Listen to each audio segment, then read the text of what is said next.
So, ఇంతకుముందు వీడియోస్‌లో మనం అజూర్ ఎంఎల్ అంటే ఏంటి? దాని టాస్క్ ఏం చేస్తది? ఫీచర్స్ ఏంటి? కేపబిలిటీస్ ఏంటి? అవన్నీ చూసాము. సో, ఈ వీడియోలో అజూర్ ఎంఎల్ స్టూడియో అంటే ఏంటో చూస్తాం. ఇది బ్రౌజర్ బేస్డ్ పోర్టలే.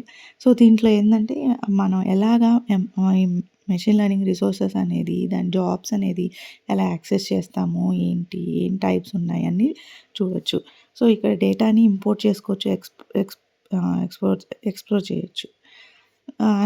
అంటే అక్కడ కంప్యూటర్ రిసోర్సెస్ ఉంటుంది. మనకి అక్కడ సెలెక్ట్ చేసుకోవచ్చు. ఏది మనకి సూటబుల్లో మన మోడల్‌కి ఏది తక్కువ టైం తీసుకుంటుందో అనేది మనము చూడొచ్చు. వాటిల్లో కంప్యూటర్ రిసోర్స్‌లో గూడా మనకి లార్జ్ డేటా సెట్స్‌కి కొన్ని కంప్యూటర్ రిసోర్సెస్ ఉంటాయి.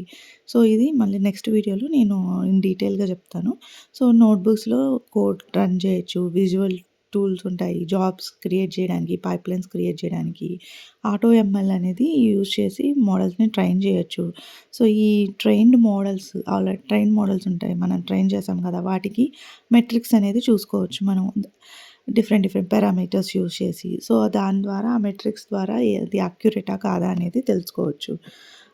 ఇంకా డిప్లాయ్ చేయొచ్చు ట్రైనింగ్ మోడల్స్. సో, అది ఒక రిక్వెస్ట్‌తో అంటే ఒక్కసారిగా అన్నీ రన్ చేయాలంటే చేయొచ్చు. లేదంటే బ్యాచ్ వైస్ కూడా చేసుకోవచ్చు. సో, అక్కడ మోడల్ కేటలాగ్ అనేది ఉంటుంది. ఆ కేటలాగ్ ఏందంటే మనము ఇంపోర్ట్ చేసుకొని ఆ మోడల్స్‌ని మనము రీయూజ్ చేసుకోవచ్చు. Thank you.